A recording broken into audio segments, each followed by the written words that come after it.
to your LawPay account, click on Payments, Settings, and the Bank Accounts tab. And you can either create a new bank account or to link up an existing account to LawPay, you can click on the Create Payment Profile link against it. And here we have the Connect with LawPay button. Click on that to be led to LawPay and log in with your LawPay credentials.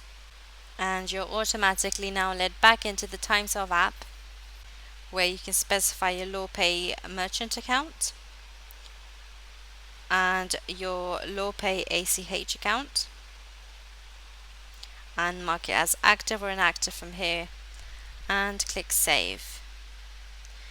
Now you've successfully linked up this account to LawPay.